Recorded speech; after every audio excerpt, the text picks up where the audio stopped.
In 3, 2, 1, ladies and gentlemen, welcome to Wealthdown. With me, your host, Norbert BM. We have a new president-elect for the United States for his second presidency. And let's just take a look what happened in the markets, and then we're going to go over our portfolio, how this did influence our portfolio. So, first of all, the dollar rose after his election. Initially, everything was kind of correcting. Everything was initially going to talk about the week from the 4th till the 8th of November. The election happened on the 5th. So, if you can remember our previous two risk assessments, you know that I told you that as soon as the presidential started, the risk rose. Now, what kind of risk? A decline in the market, of course. But there was also a possibility of a acceleration in the market. That's exactly what happened. So we had our biggest fall here on the 31st of October, being exactly the week before, and that was on Thursday. Now, on Friday, the market started recovering, which was the 1st of November. Then we got ourselves the 4th of November, where the market just literally didn't move for the entire day. And then we have the 5th with a minor jump, because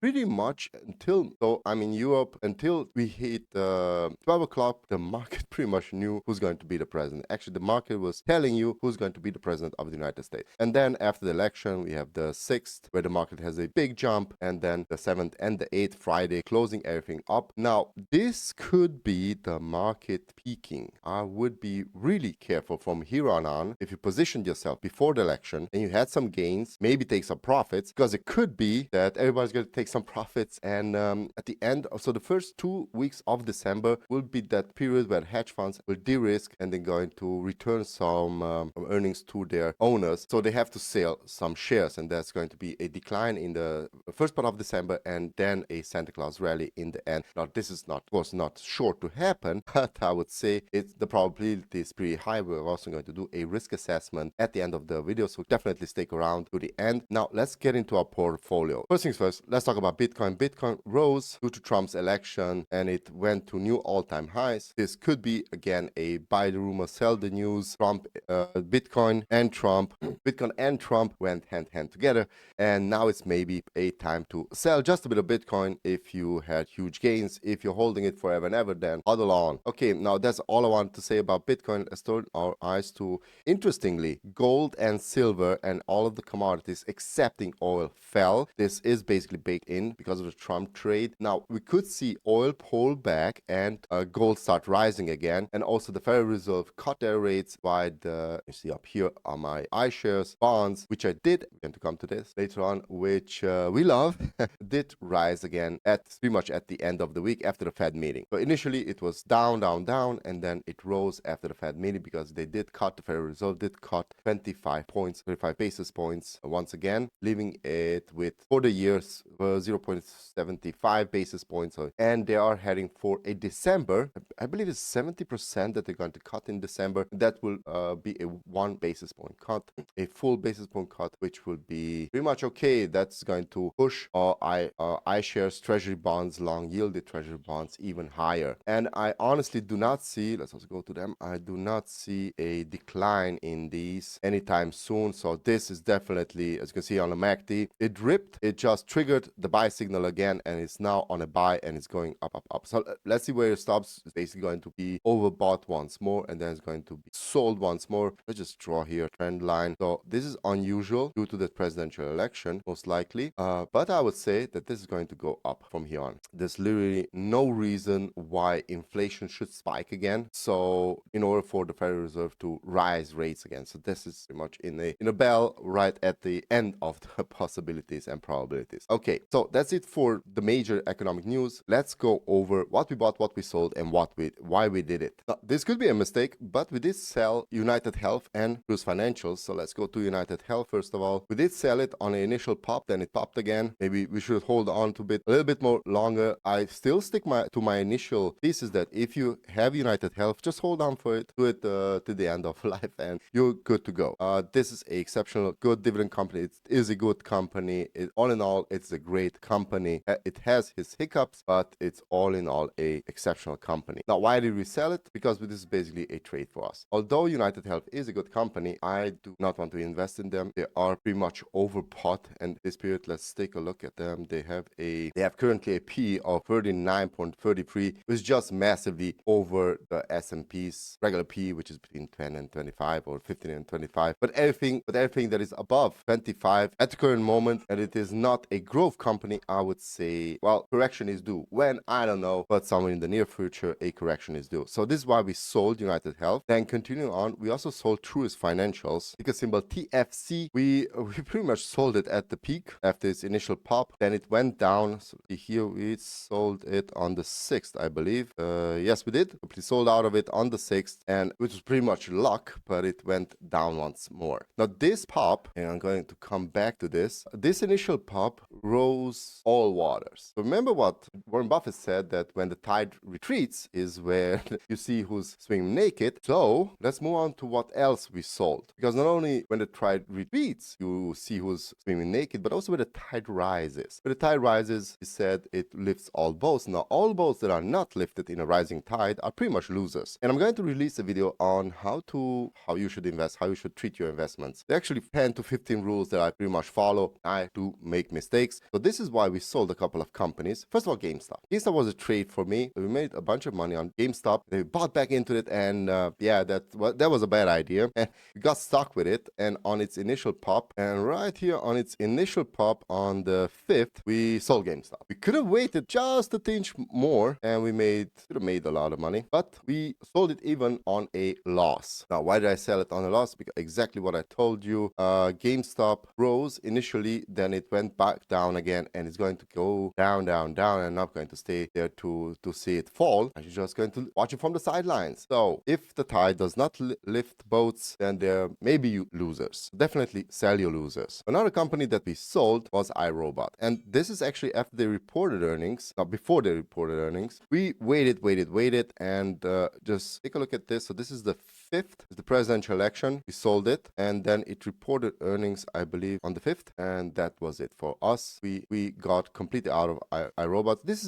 This was a good idea, but it was badly executed. This is the long-term 2017. This company could return, maybe, I don't know. But for now, iRobot was basically its big pop here, well, due to the pandemic, but also the idea was that Amazon is going to buy iRobot, why it popped. And after the deal fell through, so it didn't happen actually, iRobot just went down and it stayed down. And our decision was to sell it at a loss. So we sold GameStop at a loss and iRobot at a loss. Okay, now for the last company that we also kind of made a mistake was Neotech Metals. This company is, well, it's a speculative company. Check this out right here. December, we bought this company initially at somewhere here. Then we made some money, and then at a pullback, we got back into it, and then we said, here is the right time to sell, and I didn't execute on it. And from here, somewhere here, I would have made 300%, where we made a minus over 80%. That's it. It's a loss for me.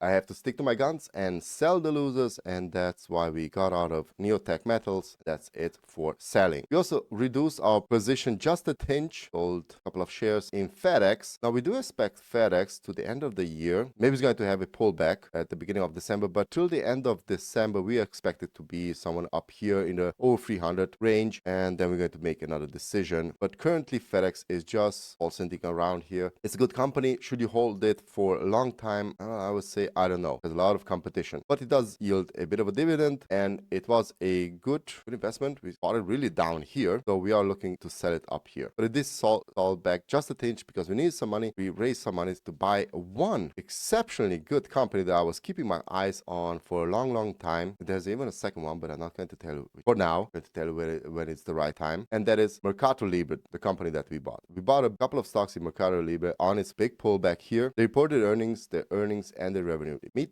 met expectations, but so they met expectation on revenue, but they missed on earnings, 21.68%. Now, this is not a bad company. It's actually a really, really good company. It's kind of a Amazon for North America, and it is an e-commerce platform, so it has a huge moat. It has literally no competition. It is just a monopoly. Why not? It also has a good track record, this little part right here, but who didn't suffer in 2022 July? All companies did. Okay, we also sold Progressive, ticker symbol PGR, and we may be looking to add back to it on a large enough pullback, but for now, PGR is pretty much overbought. It could go even further, but our decision was to, or my decision was to sell down completely the position, looking for better opportunities in the near future. But our selling was not in vain, because we opened a couple of new positions and we added to positions. So first things first, we we added to Ferrari, because symbol race, and that's actually why we called progressive, because right here on the 5th, Ferrari had a huge dump. Now, this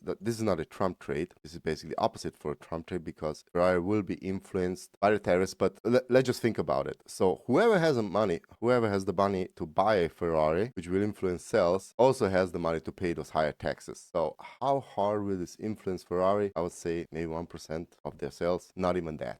Just looking here at Ferrari's United States, yes, it is the biggest country where they're exporting their goods, but there comes also the rest of emerging markets, of course, why not? Then the rest of in the Pacific and United Kingdom, Germany, China. My neighbor has a Ferrari. It's a great machine. China sales did linger a bit. If you want to watch my video on Ferrari's earnings and where I go over the earnings report, Italy, of course, and America says so far and so on. So this is going to influence, but not that much. Where I do see a larger influence in their price. Also, they yield a pretty good dividend, 0.59%. Not that great, but they do increase the dividend. Also, a payout ratio of 30.75% is 100% sustainable for the future. Everything that is under 50, remember, is sustainable. Okay, so that's why we added to our position to Ferrari on that big slope, on the big fall down. We expect Ferrari to rise once more, and maybe going to take some profit, or we're just going to let it run for the rest of its life. But somewhere in the near future, all of these are going to have a huge pullback, maybe at the end of 2024. Also, we reduced our position in Visa just a tinge. Visa after that had an immense pop, so maybe actually we reduced it on that pop, and that it rose once more. Maybe it was a mistake. You should never sell Visa. But our investment was not in vain, because we added a new position in Eli Lilly. Eli Lilly reported earnings. It fell. It then fell once more before the election, and that is where we bought more Eli Lilly. So Eli Lilly is one of the big companies with Novo Nordisk who create those GLP-1s, weight-losing drugs. They're shots. Right now they're working on pill solutions. Who knows? And I also know why they fell. The big pullback in price is due to the fact that Donald Trump is going to appoint Robert Kennedy Jr. And, well, that guy is pretty much health-oriented. To see him lift weights, that guy. Oh, whoa. Okay, let's move on. We also added to Dick's Sporting Goods. We added to Annaly Capital Management over Dick's. Whatever. There we go, Dick's Sporting Goods. They had a pullback. We added to it, and now they're triggering a buy signal. So let's see how far can this go. We also opened a new position in GE Vernova, one of those great companies that just keeps on ripping. This is unbelievable what they're doing. Now they are pretty much due for a pullback here. So let's see if this happens. It's a buying opportunity, I must say. But be careful with GE Vernova. It has long-term contracts, over 5-year, 10-year contracts. So each of their earnings are actually in the negative. This is due to the fact that they're receiving money pretty late. So the fat lady sings when the company is pretty much done with their work and they're getting paid completely at the end of their projects. So this is why it could lag until they're going to have their earnings up to date. They're only forecasting earnings. We also add just a little bit more to Annaly Capital Management down here on, I believe, on the 5th or the 6th. Then it popped once more, so that was a good decision. Annaly Capital Management has a immense dividend payout. It also pays out over 3,000. So all of it, even on that, they pay out their dividends, their earnings, and of course, this is not sustainable. So we're mainly holding them right now for the huge dividend. But in case of more and more, this is also why they're jumping up here, of more and more rate cuts, this is going to be a pretty valuable company for the near term, near 1-2 year future. So coming back to United Health and Truist Financial, why did we sell them? Because we initiated a couple of new positions in Coca-Cola, of course. Now, Coca-Cola is massively falling here. I'm going to do a separate video on how the Trump presidency could influence a couple of stocks. Maybe Coca-Cola is one of them, due to the fact, again, because of Robert Kennedy. I cannot believe that I'm going to use his name again. Well, Coca-Cola has sugar. It's a sugar industry, and he wants to make the American people healthy again. So Coca-Cola is pretty much falling here, but I don't think that's why, because it's falling from, it had its highs in September, and then it just kept on falling. And in September nobody knew who the president is going to be. So let's be honest, so they did suffer a bit in sales, but they do have a great sustainable dividend. Okay, right now it's 79%, which is not sustainable, but also Coca-Cola is not a growth company. It pretty much grew as much as it could. But if you take a look at its long term, of course, past, but a 3.101% 4% dividend. It's a great company. And I would say that this is a buying opportunity. And going into the end of the year, Santa Claus rally, you could see a huge pop in the stock. So also Procter & Gamble, the next company that we bought, was pretty much oversold RSI under 30. And it then triggered a buy signal. Again, Procter & Gamble is one, not the greatest companies that you could earn for the rest of your life, and you won't regret it. It will have its ups and downs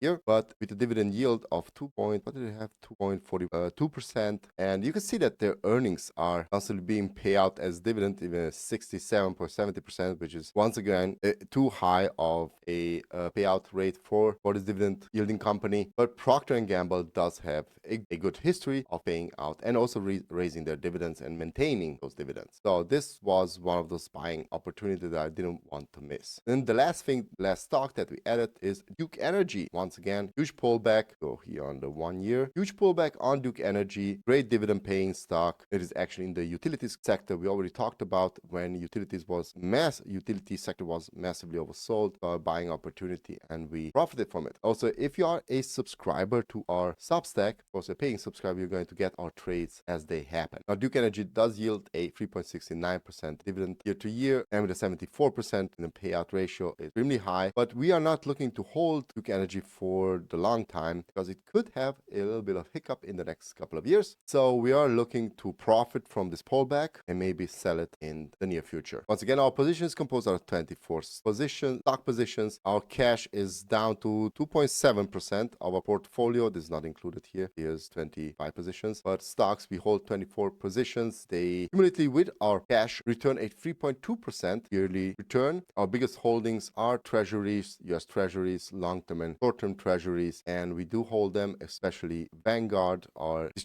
monthly distributed Vanguard ETF, due to the fact that if the market is going to have a hiccup, which it should have in the first weeks of December, then bonds will be a refuge for stockholders, and that is maybe where we're going to sell this position. And until then, it's going to yield, it yields a 4.1%. So why not hold it? It's going to give you 4%. Okay, that's it for our portfolio. Now let's move on to some risk assessment. Okay, so the presidential election is over. We have a undisputed president-elect. It was pretty much clear that he won, and he won with a landslide. It was a red wave, so he got the House and the Senate, I believe. So what's the risk for next week? Well, basically nothing. The only thing, if we take a look at the next week's economic events, we have on Monday absolutely nothing. On Tuesday, we have unemployment rate from the United Kingdom, and then from Germany, we have economic sentiment. From the US, we have core inflation. Maybe if inflation spikes, then we're going to have a surprise here, and stocks will sell off. PPI, but they are overbought right now. So let's take a look here at